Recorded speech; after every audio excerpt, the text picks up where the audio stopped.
Google వాళ్ళ nano బనానాని ఫ్రీగా అయితే వాడుకోవచ్చు, కానీ అన్లిమిటెడ్గా మాత్రం కాదు. చాలా ఫాస్ట్గా లిమిట్ అయితే అయిపోతుంటుంది.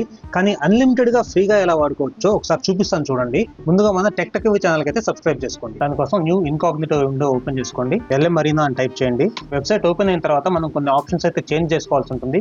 పైన ఇక్కడ బ్యాటరీ అని కనిపించే దగ్గర డైరెక్ట్ చార్ట్ సెలెక్ట్ చేసుకోండి. జెమినీ ఫ్లాష్ 2.5 సెలెక్ట్ చేసుకోండి. ఇక్కడ కింద జనరేట్ ఇమేజెస్ అనే ఆప్షన్ సెలెక్ట్ చేసుకోండి. అప్పుడు ఇక్కడ నానో బనానా యాక్టివేట్ అవుతుంది. నెక్స్ట్ ఇక్కడ మనం ఆల్రెడీ రెడీ చేసి పెట్టుకున్న ఇమేజ్ ని డ్రాగ్ అండ్ డ్రాప్ చేసుకుని మన ఫస్ట్ ప్రాంప్ట్ అయితే కాపీ పేస్ట్ చేసుకుంటాము. జనరేట్ కొట్టంగానే అగ్రీ సెలెక్ట్ చేసుకోండి. మన ఇమేజ్ అయితే చాలా ఫాస్ట్ గానే జనరేట్ అవుతుంది. చూసారా, మన ఇమేజ్ అయితే జనరేట్ అయిపోయింది. ఇందులో గూగుల్ జెమినీ ఐ లోగో కూడా లేదు. ఓకే, ఇక్కడ మన లిమిట్ రీచ్ చేయమని చూపిస్తుంది.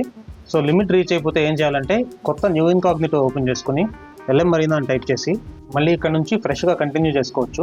ఈ విధంగా ఎన్నిసార్లు అయినా సరే మనం నానో బనానాని ఫ్రీగా అన్లిమిటెడ్ గా యూజ్ చేసుకోవచ్చు అనమాట. ఈ విధంగా మనం ఎన్ని అటెంప్ట్స్ అయినా ట్రై చేయొచ్చు. మీరు అబ్జర్వ్ చేస్తే నేను ఫస్ట్ టైం జనరేట్ చేసుకున్న ఇమేజ్ ని ప్రతిసారి రెఫరెన్స్ గా తీసుకుంటున్నాను. ఎందుకంటే క్యారెక్టర్ కన్సిస్టెన్సీ మెయింటైన్ అవుతుంది అనమాట. ఫేషియల్ ఫీచర్స్ మారిపోకుండా ఉంటాయి. కాబట్టి ఈ ట్రిక్ అయితే గుర్తుపెట్టుకోండి.